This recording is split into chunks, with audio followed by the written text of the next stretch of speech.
Lions Rock Productions.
Grant, one of the things we've learned about these modern conflicts in Afghanistan and Iraq is that they don't follow the template that we set up for them in training.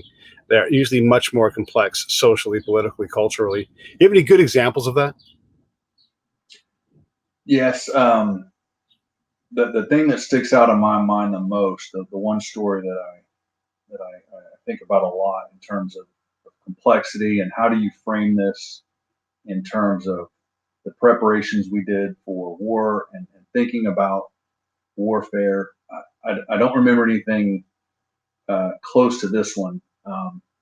So when I was working in Afghanistan the last time in 2010, I was assigned to the NATO training mission in Afghanistan. So our main mission was to train the police and the army.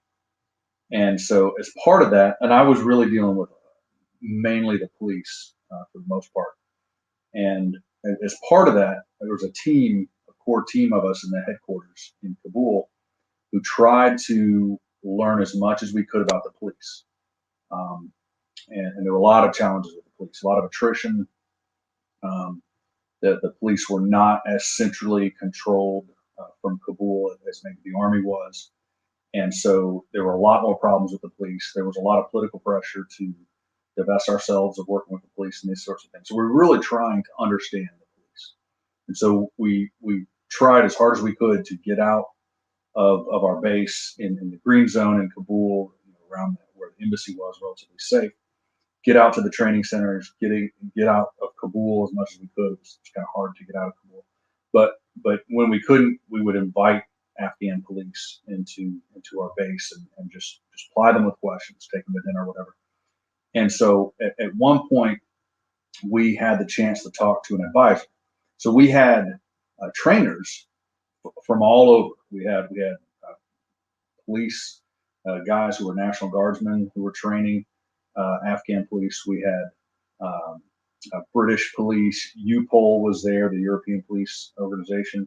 We had French gendarmeries. We had Italian carabinieri. We had just a lot of police trainers, and they were working on the police training bases. But we also had advisors that we would stick out with the units, and they would kind of learn how the units operated and do some advising and assist with getting them equipment, that kind of thing. And so one of these advisors was working with the border police. So there was a lot of different types of Afghan police, as you know. There was the Afghan National Police, which were really depending on where you were, could be a very different type of organization. So in Kabul, they had cops that were on the beat, traffic cops, that kind of thing. And out more rural areas, and national police would be doing something very different.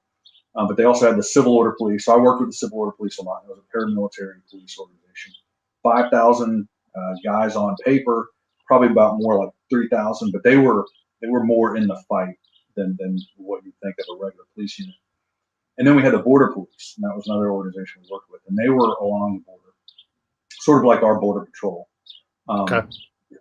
Kind of a mission impossible, trying to stem the flow of insurgents that were going back and forth into Pakistan mainly. And so one of these outposts, and probably close to the Hindu Kush or up in the Hindu Kush, very remote, very austere environment. So this guy was telling us about, really living an austere existence for about a month. He was out there with them, and then he was going to go back out there, but we took him to dinner. We sat down with him for about an hour and just plied him with questions, and then took him to dinner, which is what we did with a lot of these folks that we would pull in. Either they were Afghan police or trainers. Yeah. This guy was an advisor, and we asked him, what did you experience? Then we took him to dinner for an hour or so, and then afterwards we went out and smoked cigars and talked with him into the night.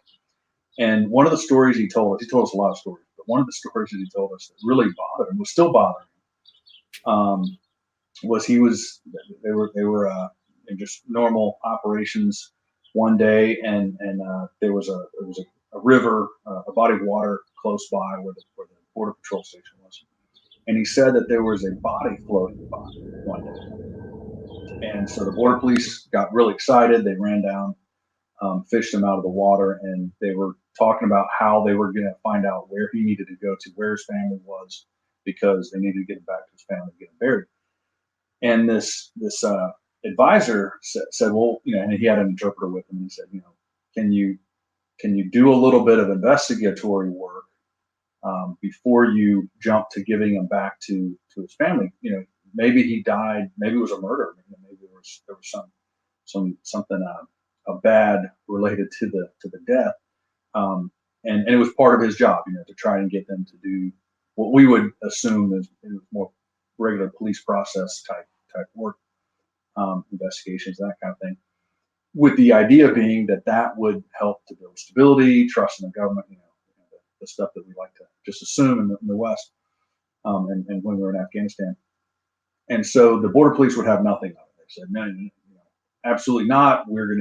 Our mission is to get this body back to the family. It's an Islamic, I guess, law or tradition. Within 24 hours, this guy's got to get buried, or we're gonna have some problems, and it's gonna be dishonor, and the family's gonna be upset and all this stuff.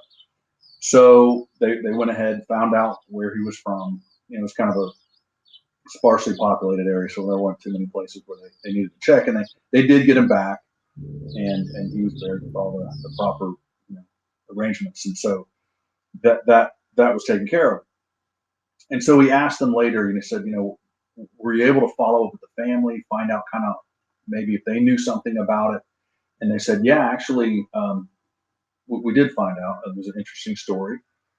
He was a cousin of a man who was accused of rape, and so he was killed, honor killing, by the family of the woman who was allegedly raped, and it was an arranged thing.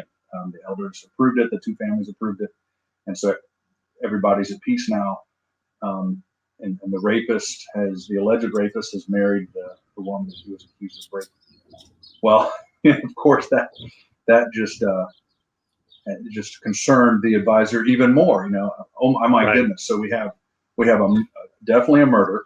It was arranged, and then we have a rape case or alleged rape case, and then a forced marriage. The woman was forced to marry a rapist. Oh my goodness! And so, talking with the border police and the commander of the border station, and just trying to say this is not right. At the least, you need to do a report and send it up the channels. We can at least make this to be something like border police cares about human rights, even if you can't do anything about it. We need to do a little investigating. And this is what I'm here for. This is what I'm supposed to help you with. And they said, well, no. That if we do anything like that, it's going to be really bad. We could upset people. There could be actually more killings. We might actually get killed. This is not something we want to do. And so over the course of the next couple of days, he kind of just had these conversations with them about Afghan culture, especially the local area, and how they normally handled things and how the elders handled things. And what they told him was, at the end of the day, what we got out of this situation, which is the normal situation, is that most likely this couple were caught together, and that was it. The rapist and the wife to be. Right. And Okay, so okay, that is not something that their culture allows. So you can't, right, in a lot of places in Afghanistan, you just can't be with someone who's not related, right, of the opposite sex. And so if you're caught, if somebody sees you, then the only way out of that to maintain the honor of the family and the honor of the woman involved is to accuse the man of rape, because that gets the woman out of a dishonorable situation. right, And so what will happen is the family will get together under this pretense of rape with the elders, and they'll work out a deal where they're going to get married, and that will maintain the honor of everyone. And then in this case, they went a little bit further than normal, apparently, and they retaliated by killing a cousin of the man who was accused of rape. And a little bit more digging into that situation, and it was apparently offered up by that family of the man accused of the rape. Hey, would you like to kill this cousin of ours? They kind of didn't like him that much. And again, just from a Western perspective, just kind of a terrible thing, a terrible situation. But a little bit more nuanced, once he got into the details than just a simple, retaliatory murder of a guy who was accused of rape. So, but he was still struggling with, what was I supposed to do? How am I supposed to feel about this? I've got to go back out to this border patrol station, and I think he's going to be back in Kabul for a couple of weeks, getting reset and refit and this kind of stuff, and then going back out. So we encouraged him to talk with other Afghan police officers, especially while he was in Kabul. So he got to go to the Ministry of Interior, which was the ministry over the police, and talk with commanders over there about his experiences. And he was supposed to come back and explain to us, and then also the Ministry of Interior, how we could better support the border police. And so in his dealings with these commanders, talk with them about things that they thought might be weird about American culture, or Western culture, that kind of thing. And so we thought that might help him to see things differently than he was seeing them through the Western eyes. So at one point we did talk to him later on. I think we ran into him a couple months later, and we asked him, how are things going? Are you able to process things a little bit better? Are you still upset about that incident? And he told us about a conversation that he had that actually helped him a lot. He had talked to an Afghan police commander who had been educated in Sandhurst and had been in the West, had visited America. right. And so, had several conversations with this guy and said, explain to him the situation of the body and the river and the forced marriage and that kind of thing, and said, I was kind of upset about it. And over the course of several conversations, this Afghan commander who had a lot of experience in the West shared with them, because he said, is there anything in Western culture that just strikes you as interesting or weird or upsets you, that kind of thing? So this Afghan police commander said, I really don't understand how you put your older folks, your parents, your grandparents, that kind of thing, into homes, into retirement homes.